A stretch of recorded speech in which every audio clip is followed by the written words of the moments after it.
Fernando III, apodado el Santo, es el patrón de Sevilla, y no es para menos, pues aparte del misticismo religioso que envuelve a su figura, tal rey llevaría a cabo un asedio sobre la ciudad en el siglo XIII, la cual acabaría pasando a manos cristianas.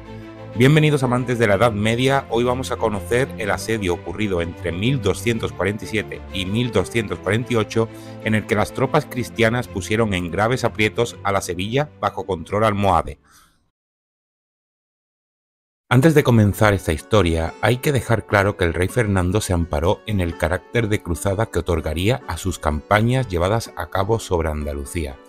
Recordemos que la cruzada contra el Islam fue una manera de afianzar el poder de los monarcas por medio de una ideología basada en la reconquista, aunque sea evidente que no es el término más adecuado para definir los conflictos políticos de la época. Tanto el concepto de reconquista como la idea de cruzada comienzan a ser perfiladas en el siglo X en el norte peninsular por medio de las luchas que se llevaban contra el Islam los núcleos cristianos establecidos en dicha zona.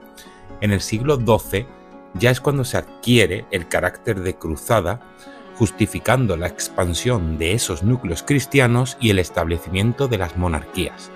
Efectivamente, en las primeras décadas del siglo XIII y bajo el reinado del rey castellano-leonés Fernando III, se consolidará la conocida como Cruzada Hispánica, donde Honorio III, el Papa, daría el beneplácito a tal empresa que estaba bajo el mando de la monarquía castellana.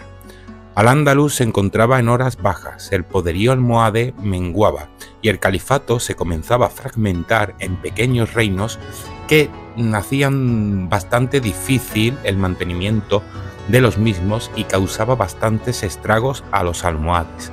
Por si fuera poco, esto otorgó a aquellos núcleos cristianos la oportunidad de llevar a cabo dicha expansión. En 1246, Fernando III se encontraba en Córdoba, ciudad que había sido tomada por él mismo 10 años antes.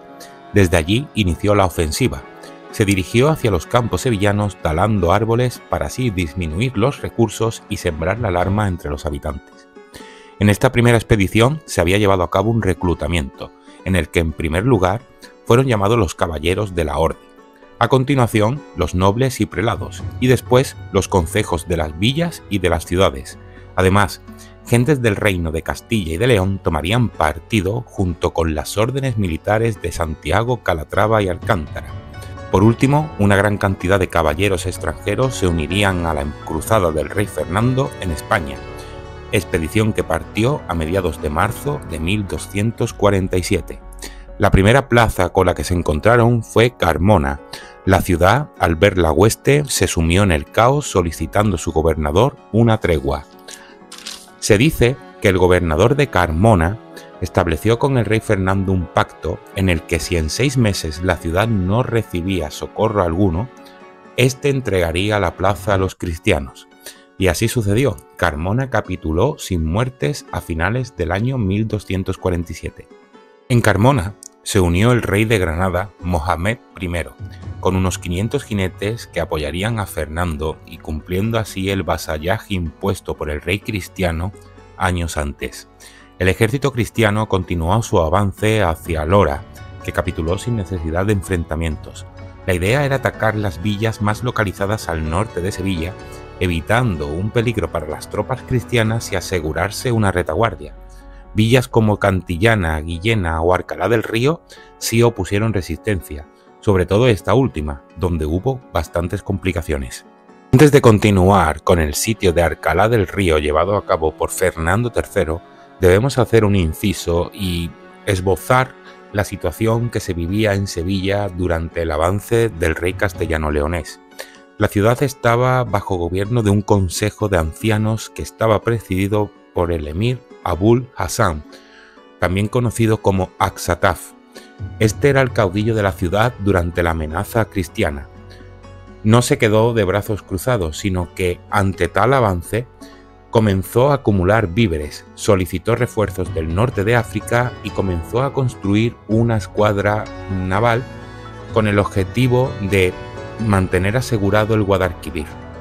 Él mismo comandaría una expedición de 300 caballeros que se opusieron a los cristianos durante el asedio de Alcalá del Río. Este sitio se prolongó más de lo que Fernando tenía planeado, por lo que ordenó intensificar el ataque y estrechar el cerco, poniendo en graves aprietos a la defensa de la ciudad, entre la que se encontraba el propio Axataf. El caudillo, ante tal situación, rompió las líneas enemigas y se retiró a Sevilla. El rey Fernando tuvo claro desde el principio que la conquista de Sevilla supondría un esfuerzo sin precedentes. Era consciente de que el ataque debía llevarse a cabo por tierra y por medio del río Guadalquivir al mismo tiempo. Poco después de tomar Carmona, el rey Fernando ordenó al almirante de Castilla, Ramón Bonifaz, la construcción de una escuadra para bloquear una posible huida o bien llegada de refuerzos por el Guadalquivir y completar así el ataque por tierra. Bonifaz partió a Guipúzcoa, Vizcaya y Santander, donde antes de un año tenía la escuadra cristiana preparada. Estando sitiando Alcalá, Fernando III recibió la noticia de que la escuadra al mando de Bonifaz se encontraba en el Guadalquivir. La escuadra estaba compuesta por 13 naves gruesas y algunas embarcaciones menores. Los barcos estaban tripulados por hidalgos, nobles y escuderos de Guipúzcoa, Vizcaya, Asturias y Galicia, que habían acudido a la cruzada de Fernando III. Pero también llegaron avisos de que también habían partido desde Tánger y Ceuta vejeles musulmanes para reforzar la ciudad a través del río. Fernando mandó caballería para apoyar a la armada de Bonifaz, quien informó de que no se habían divisado barcos enemigos alguno. Pero sí aparecieron, produciéndose un combate naval en el que la armada castellana demostró la ventaja de sus barcos a pesar de la superioridad numérica de los barcos musulmanes, los cuales se retiraron no sin antes ser apresado 3 naves que quedaron en manos de los cristianos. Con el control del río en manos cristianas y la retaguardia del ejército asegurada, era hora de cercar la ciudad de Sevilla. En aquella época, Sevilla podía ser considerada una urbe cosmopolita y muy relevante en Al-Ándalus. Para los cristianos, el poder tomarla era indispensable para abrir el cerrojo de Andalucía en la conquista y para los defensores de la misma suponía una plaza vital en aquel califato que empezaba a descomponerse.